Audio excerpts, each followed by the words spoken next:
श्री कृष्ण। आज हम श्रीमद् भागवत रहस्य महात्म का प्रसंग नंबर 15 करेंगे। आत्मदान ही पिंडदान है। श्री गणेशाय नमः। ओम नमो भगवते वासुदेवाय। श्री कृष्ण शरणम मम। पिछले प्रसंग में हमने देखा कि महात्मा जी आत्मदेव को बहुत समझाते हैं कि पुत्र से ही सिर्फ तुमको मुक्ति नहीं मिल सकती। तो आत्मदेव कुछ भी नहीं समझता उनके समझाने पे और कहता मुझे तो पुत्र दो, नहीं तो मैं प्राण त्याग दूंगा। महात्मा को उस पर बड़ी दया आ गई।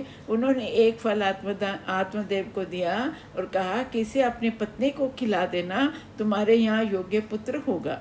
आत्मदेव ने वह फल अपनी पत्नी को धुंधली को दिया। उनकी पत्नी सोचने लगी कि फल खाने से मैं गर्भवती हो जाऊंगी, बहुत दुख सहना पड़ेगा, बच्चे का लालन पालन करना पड़ेगा। उसने ये अपनी सारी परेशानी छोटी बहन से कहा। उसने इस एक युक्ति बताई कि मुझे बालक होने वाला है, उसे मैं तुझे दे दूंगी, तू बस गर्भवती होने का नाटक करना। धुंधली पुत्र तो चाहती थी, परंतु बिना किसी कष्ट और दुख के चाहती थी। ये मनुष्य का स्वभाव है कि उसको सुख की इच्छा तो होती है, परंतु बिना किसी प्रयत्न व कष्ट के वह सुख पाना चाहता है। मनुष्य पुण्य करना नहीं चाहता, परंतु पुण्य के फल की इच्छा रखता है। वह पाप करता है, परंतु फिर भी पाप के फल को नहीं चाहता।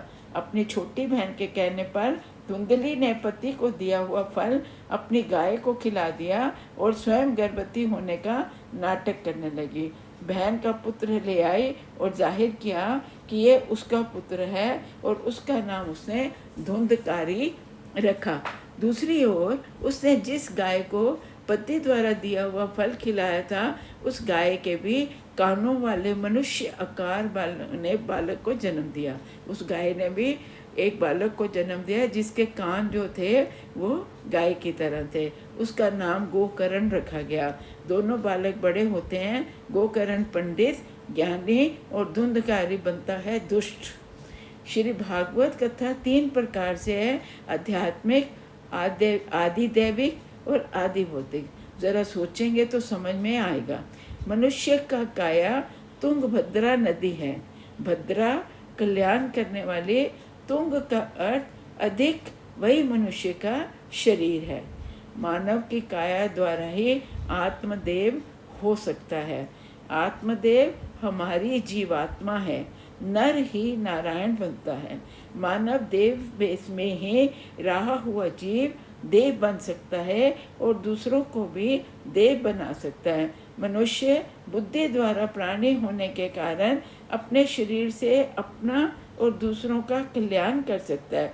पशु तो अपने शरीर को से अपना ही कल्याण नहीं कर पाते, तो दूसरे का क्या कल्याण करेंगे। गुस्सा करने वाली और कुतर्क करने वाली धुंधली हमारी बुद्धि है। बुद्धि के साथ आत्मा का विवाह तो हुआ, किंतु जब तक कोई महात्मा न मिले, सत्संग न हो, तब तक विवेक नहीं आता, अर्थात विवेक रूपी पुत्र नहीं आता। विवेक ही आत्मा का पुत्र है। आत्मा और बुद्धि के संबंध में यदि विवेक जैसा पुत्र नहीं होता तो संसार रूपी नदी में जीव डूब जाता है, जैसे आत्मदेव नदी में डूबने जाता है। विवेक सत्संग से जागता है और आत्मा को आमंत्रित करता है स्वयं देव बनने और दूसरे को देव बनाने की शक्ति आत्मा में है।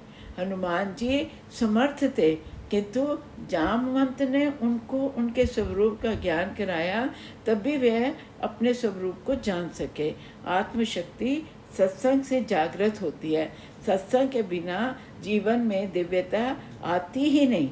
संत महात्मा द्वारा दिया गया विवेक रूपी फल बुद्धि की पसंद नहीं, जैसे धुंधली को पसंद नहीं आया और उसने गाय को खिला दिया। अब इसमें आत्मदेव को जीवात्मा कहा गया। नर ही नारायण होता है, जो उसकी पत्नी वो धुंधली और बुद्धि होती है।